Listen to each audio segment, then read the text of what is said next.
ধীরে ধীরে যতই দিন যাচ্ছে ততই পরিষ্কার হয়ে যাচ্ছে, সেটা হলো যে নির্বাচনকে কেন্দ্র করে রাজনৈতিক মেরুকরণ, মানে কে কোন দিকে থাকবে সেটা যেন ধীরে ধীরে আমার কাছে মনে হয় স্পষ্ট হয়ে যাচ্ছে। আপনারাও খেয়াল করছেন যে বোঝা যাচ্ছে যে কারা কোন দিকে যাবে।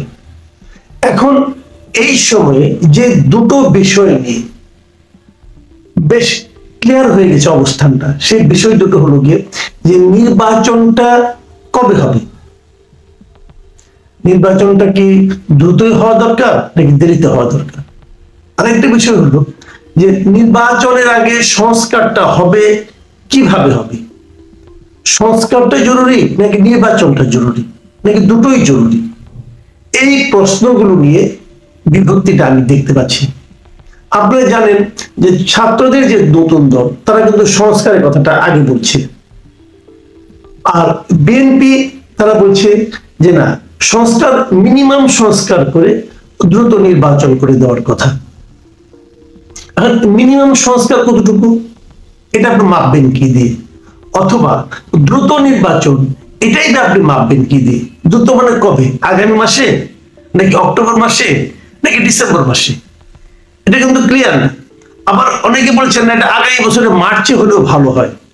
এখন প্রশ্ন হলো যে কেন মার্চে হতে হবে, অথবা কেনই বা ডিসেম্বরে হতে হবে। আর সংস্কার সেটাই বা আপনি কিভাবে করবেন। যে এই যে মেরুকরণের কথা বললাম, এই মেরুকরণে আমি একটা ঘটনা বলি। একটা গতকালকে একটা মিটিং ছিল, জামাতে ইসলামের একটা মিটিং ছিল। সেখানে জামাতের যিনি নেতা গোলাম পরোয়ার, তিনি কিছু কথা বলেছেন। জামাতের সেক্রেটারি জেনারেল বক্সিবাজারের কালকের মিটিং এ উনি দুই তিনটা কথা বলেছেন। আমি ওই কথাগুলি একটু পড়ে শোনাই আপনাদেরকে, তাহলে বুঝতে পারবেন জামাতের অবস্থানটা কি এবং জামাত কিভাবে এটাকে ব্যাখ্যা করছে, তাদের অবস্থানটাকে তারা কিভাবে জাস্টিফাই করছে, সেটা একটু আপনাদেরকে আমি সঙ্গে আলোচনা করার চেষ্টা করি।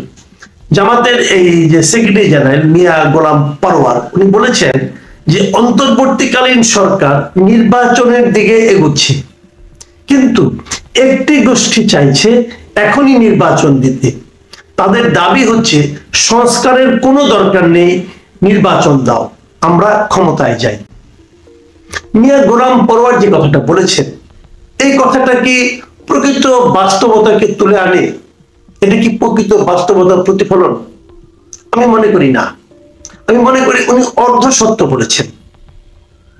আপনি এমন কোন একটা দলকে দেখাতে পারবেন না বর্তমানে বাংলাদেশের প্রচলিত রাজনৈতিক দলগুলোর মধ্যে যে যারা বলেছে যে সংস্কারের কোনো দরকার নাই, এখনই নির্বাচন দাও। এ কথা কেউ বলেনি, কোন একটা পলিটিক্যাল পার্টি বলে নাই। উনি কোথায় পেলেন এই কথাটা? কেউ হয়তো বলেছে যে সংস্কার একটা চলমান প্রক্রিয়া, এটার শেষ নাই, এটা হয়তো পরে হবে, এখন মিনিমাম সংস্কার করে নির্বাচন হোক, এটা অনেকে বলেছে। কিন্তু কোন সংস্কারের দরকার নাই, এখনই নির্বাচন দাও, এই কথাটা আমি অন্তত পক্ষে শুনিনি। মিয়া গোলাম পরোয়ার উনি কোথায় শুনলেন? উনি জামাতে ইসলাম, যে দলটা ইসলামের কথা বলে, সেই দলের উনি সেক্রেটারি জেনারেল।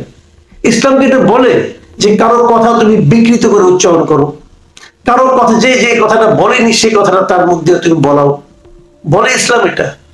মিয়া গোলাম পরোয়ার রাজনীতির স্বার্থে, রাজনীতির জন্য এই ধরনের কথা বলেন কেন? কে বলেছে মিয়া গোলাম পরোয়ারকে? আমি জানতে চাই, আপনি প্লিজ আমাকে বলেন, জনগণকে বলেন যে কোন দল বলেছে অথবা কে বলেছে এই সংস্কারের কোনো দরকার নাই, এখন নির্বাচন দাও। কে বলেছে ভাই? বলতে পারবেন না। কাজে এই ধরনের কথা কেউ বলেনি। কিন্তু উনি বললেন কেন? উনি বলতে চাইলেন যে এটা নয় যে ওনারা সংস্কার চান, খুব ভালো। আবার এখানে যে আবার আরেকটা কথা আমি বলি, সে কথাটা উনি ওনার এই বক্তব্য বলেছেন যে যারা বলে ক্ষমতায় গিয়ে সংস্কার করবে তারা ক্ষমতায় থাকতে কি করেছে। এটা কিন্তু একটা গুরুত্বপূর্ণ প্রশ্ন আমি মনে করি। আসলেই তো যারা এখন বলছে যে আমরা ক্ষমতায় যাওয়ার পর নির্বাচন করব, ক্ষমতায় যাওয়ার পর সংস্কার করব, তো তারা যখন ক্ষমতায় ছিল তখন কেন সংস্কার করেনি? দেখুন, মিয়া গোলাম পরোয়ারের এই বক্তব্যটাও কিন্তু আমার কাছে মনে হয় খুবই মিসলিডিং বক্তব্য। মিসলিডিং বললাম এই কারণে যে আপনি আগে যা করেননি, যখন আপনি ক্ষমতায় ছিলেন তখন আপনি যা করেননি, সেই কাজটা আপনি এখন করবেন না, এটা আপনি কি করে বুঝবেন? একটা পলিটিক্যাল পার্টিকে সারা সময়, সারা জীবন, অনন্তকাল ধরে একইভাবে চলে। সে পলিটিক্যাল পার্টির নেতৃত্বের পরিবর্তনের সঙ্গে সঙ্গে অথবা সময়ের পরিবর্তনের সঙ্গে সঙ্গে সেই পলিটিক্যাল পার্টিটা কি তাদের চিন্তা ভাবনা, চেতনায়, কর্মকাণ্ডে চেঞ্জ আনে না? না আনলে তো পার্টি হারিয়ে যাবে। ভাবুন, আমি উদাহরণ দিতে পারি, আমি ওনার পার্টি দিয়ে আগে উদাহরণ দিই। 71 সালে ওনার জামাত ইসলাম যে ভাবনাগুলি ভাবতো, এখন কি তাই ভাবে? 71 সালে ওনারা বাংলাদেশ কনসেপ্টেরই বিরোধী ছিল, ওনারা চাননি যে বাংলাদেশ হোক। এখন তো ওনারা বাংলাদেশের মধ্যে রাজনীতি করছেন, তাহলে এখনো কি ওনারা চান না যে বাংলাদেশ থাকুক? ওনারা কি সেটা বলবেন? বলুন, ওনারা বলবেন? আমার তো মনে হয় বলবেন না।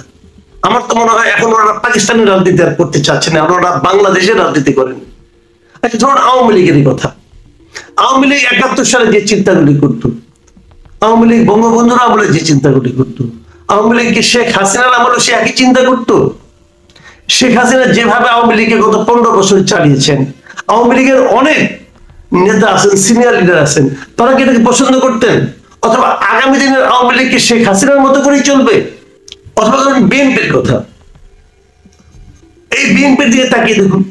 বিএনপি এখন রাষ্ট্র সংস্কারের জন্য 31 দফা দিয়েছে, এবং এই 31 দফা নিয়ে তারা যে খুবই সিরিয়াস, সেটা কিন্তু আমরা টের পাচ্ছি। এই বিএনপি কি কখনো এর আগে যতবার তারা ক্ষমতায় ছিল, কি জিয়া রহমানের আমলে, কি খালেদা জিয়ার আমলে? খালেদা জিয়া তো 2বার ক্ষমতায় ছিলেন, 91 থেকে 96, 2001 থেকে 2006। সেই সময় কি ওনারা রাষ্ট্র সংস্কারের কথা ভেবেছিলেন? ভাবেননি তো। রাষ্ট্র সংস্কারের যে 31 দফা, এর অনেক দফা বিএনপির চিন্তাতেও আগে ছিল, ওরা কখনো উচ্চারণ করেনি। বিএনপি কি ওরা রাজনীতিতে পরিবর্তন আনেনি? তাহলে যারা আগে পরিবর্তন করেনি তারা এখনো পরিবর্তন করবে না, এই কথাটাকে বলাটা জাস্টিফাইড হলো? হলো না। তাহলে উনি এটা বললেন কেন? উনি বললেন এই কারণে যে যারা আগে একবার একাধিকবার ক্ষমতায় ছিল, তাদেরকে, তাদের ব্যাপারে সাধারণ মনের মানুষের মনকে বিষিয়ে দেওয়ার জন্য জামাতের সেক্রেটারি জেনারেল এই কথাগুলি বলেছেন। এগুলো নিছকই রাজনৈতিক বক্তব্য, যা নাকি অর্ধ সত্যের উপর প্রতিষ্ঠিত। তো আপনারা ক্ষমতায় যদি যেতে চান, আপনারা নিজেরা কি ভালো কাজ করবেন সেগুলো বলুন। এগুলো বলেছেন উনি, ইসলামী জীবনধারা কায়েম করবেন, অমুক করবেন, তমুক করবেন, এগুলো বলেছেন। এটা হলো আপনাদের রাজনীতি। আপনাদের রাজনীতির কথা বলে মানুষকে প্রভাবিত করুন, মানুষকে মুগ্ধ করুন, তারপর ক্ষমতায় যান, সমস্যা নেই। অন্যের গীবত করে কেন? অন্যরা কি পারেনি? বিএনপি ক্ষমতায় থাকতে কি পারেনি? আওয়ামী লীগ ক্ষমতায় থাকতে কি পারেনি? জাতীয় পার্টির ক্ষমতায় থাকতে কি পারেনি? সেগুলো তো দেশের মানুষ জানে, আপনাকে নতুন করে জানাতে হবে না। কারণ আপনি যখন জানাবেন, তখন তো আপনি আপনার মতো করে জানাবেন। কিছু সত্যকে বলবেন, কিছু সত্যকে ঢাকবেন, এভাবে বলবেন, যেটা বলা উচিত না, কিন্তু সেটা আপনি বলছেন। তো এই জায়গাগুলোতে কিন্তু আমি মনে করি জনগণকে দয়া করে বিভ্রান্ত করার চেষ্টা করবেন না। যারা আগে করেনি তারা আগামীতে করতে পারে। আমি যদি উল্টো ভাবে বলি, যারা আগে করেনি, যে ভুল তারা করেছে, সেই ভুলের উপর শিক্ষা নিয়ে, ভুল করলে কি লস হয় তারা দেখেছে, দেখে সেখান থেকে শিক্ষা নিয়ে তারা নতুন ভাবে করবে। যদি আমি এটা বলি, আর আপনার নির্বাচনে যদি আমি উল্টা ভাবে এভাবে একটা তর্ক দিই, যে যারা কখনো ক্ষমতায় যায়নি তারা তো দেশই চালাতে পারবে না, তাদের কোনো দেশ চালানোর অভিজ্ঞতাই নাই, তখন আপনি কি জবাব দেবেন? এরকম ভাবে না। বিষয়টা হলো যে আপনি আপনার কথা বলুন, যে আপনি গেলে কি করবেন সেটা বলুন। আর আরেকটা কথা যে বলে আমি শেষ করব, বারবার বলা হচ্ছে যে আগে সংস্কার পরে নির্বাচন। ধরে নিলাম আগে সংস্কারটা ভালো। এখন বলুন তো, সংস্কার জিনিসটা কি? সংস্কারটা কে করবে? সংস্কারটা কে করবে? এবং সংস্কারের জন্য এর মধ্যে আমরা কতগুলি সংস্কার রিপোর্ট পেয়েছি। বিভিন্ন এনজিও প্রতিনিধিরা মিলে একটা রিপোর্ট বানিয়েছে, এনজিও এবং আমলারা মিলে। এটা খুব ভালো কিছু রিপোর্ট হয়েছে। কোন রিপোর্টটা, কোন সংস্কারের রিপোর্টটা আপনাদের কাছে অসাধারণ মনে হয়? যে সংস্কারের রিপোর্টগুলি করা হয়েছে সেগুলো কি জামাতের পক্ষে হুবহু মানা সম্ভব? তারপর এগুলো নিয়ে কিন্তু আলোচনা হবে, প্রত্যেকটা পলিটিক্যাল পার্টির সঙ্গে তারা বসবে, কি কি যেন টিক চিহ্ন দেওয়ার কথা বলছে, যে ওই টিক চিহ্ন দিয়ে দিয়ে বলবে কে কোনটা রাজি কে কোনটা রাজি না। ভালো, আমার কাছে এই পদ্ধতিটা একদম খারাপ মনে হয়নি, কিন্তু এই পদ্ধতির অনেক সীমাবদ্ধতাও আছে। যেমন একটা বিষয়ে আমি টিক চিহ্ন দিতে চাই, কিন্তু দেওয়ার সঙ্গে সঙ্গে এর মধ্যে আমার কিছু ব্যাখ্যা আছে, বক্তব্য আছে, যে বক্তব্যগুলো এখানে আমি ইনক্লুড করতে চাই। আমি এটাকে পছন্দ করি, কিন্তু কিভাবে করি তার একটা ব্যাখ্যা আছে। যেমন বলা হলো যে ধরা যাক এই যে প্রাদেশিক আপনার প্রশাসন সংস্কারে বলা হয়েছে দেশে কয়েকটা প্রদেশ করা হবে। হয়তো আমি প্রদেশ চাই, কিন্তু কিভাবে চাই সেই ব্যাখ্যাটা আমি প্রদেশ চাই, চাওয়া মানে কি তাদের মতো করে চাই, এই ব্যাখ্যাটা প্রয়োজন। এটা কেবল টিক চিহ্নের উপর হয় না। এখন একজন টিচার মানুষ, একজন টিচার বিদেশ থেকে এসেছেন, উনি এসে এগুলি প্রবর্তন করছেন টিক চিহ্ন দাও, তো ঠিক আছে, ঠিক করেছেন। তো এখন এই সংস্কার করলে কি দেশের সব ব্যস্ত হয়ে যাবে? সেটাও বলুন। সংস্কার আপনার যাদের যে সংস্কার প্রস্তাবগুলো এসেছে, সেই সংস্কার প্রস্তাবগুলো কি আনপ্যারালাল, খুব ভালো প্রস্তাব। কারা করেছে প্রস্তাবগুলো? তাদের কি দেশ দেশ পরিচালনার কোনো অভিজ্ঞতা আছে? তারা দেশে ভোটই দেন না, ভোট দেন আমেরিকায়। তো তারা কি দেশে মানুষের পালস কি করে বুঝবেন? তো এরকম ভাবে সংস্কার মানে যে একটা মহার্ঘ বস্তু হয়ে গেল, সংস্কার মানে যে একটা সর্বরোগের ওষুধ হয়ে গেল, তাও কিন্তু নয়। সংস্কারটা আসবে গণমানুষের কাছ থেকে। গণমানুষের ইনভলভমেন্ট কোথায়? কতগুলো রাজনৈতিক দল আগে এনজিওর একটা প্রস্তাব দিল, সেটা রাজনৈতিক দলগুলো অ্যাপ্রুভ করলো, হয়ে গেল। এর বাইরে জনগণ নেই। কাজে এটা এভাবে হয় না। এটা সংস্কার প্রস্তাবগুলো নিয়ে আলোচনা হতে থাকবে, জনপ্রতিনিধিরা বসবেন, জনপ্রতিনিধিদের কোনো মূল্য নাই। জনপ্রতিনিধিদেরকে রাবার স্ট্যাম্পের মধ্যে খালি হা বলে দেবার হয়ে যাবে? জনপ্রতিনিধিদের আলোচনা করতে হবে। জনপ্রতিনিধি কে এই মুহূর্তে? এই সমস্ত প্রশ্ন কিন্তু ভাই আসবে।